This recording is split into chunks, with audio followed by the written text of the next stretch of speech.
राजेसाहेब बोलतो. महिला डॉक्टरच्या आत्महत्या प्रकरणावरून जास्तच तापलं होतं. कसं बघता, काय तुम्ही कोणता अजेंडा घेऊन तुम्ही लोकांसमोर गेला होता आणि काय सांगाल आता? आता मतदानाच्या शुभ दिवशी हा विषय काढायची काही गरज आहे का? मी सगळ्यांनीच माझी भाषणं बघितली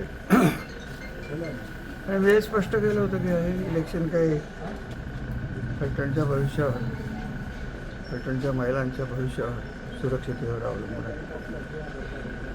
पण आमचे विरोधक ज्या पद्धतीने वागत आहेत,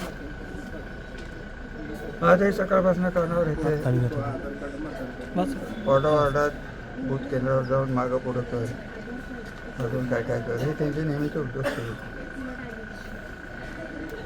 त्यामुळे वातावरण तापाचा प्रश्न येत नव्हता. लोकांच्यापर्यंत आमच्या शहराची जी बेआबरू झाली, सातारा तालुक्याची, सातारा जिल्ह्याचीच त्याच्यात बेआबरू झाली, लोकांच्यापर्यंत पोहोचवणं गरजेचं होतं.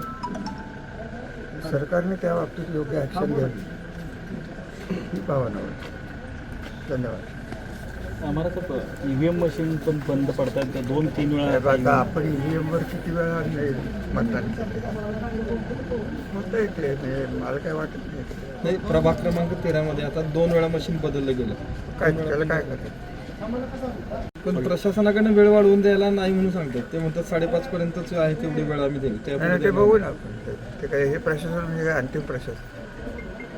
तक्रार झाली आणि लोक जर रांगेत उभे राहिले असतील, त्यांना रांगेतल्या लोकांना तर मतदान करायलाच पाहिजे. उमेदवारांना म्हणा घाबरू नका, शुभेच्छा, विजय आपला आहे.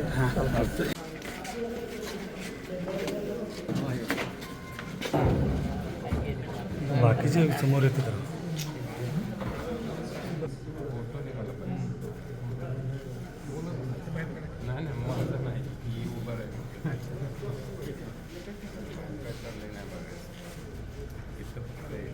खाली गेली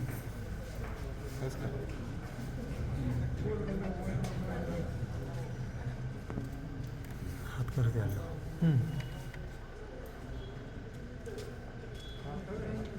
बाहेर आल्यावर कसं हात करत तुम्ही आवाज द्या.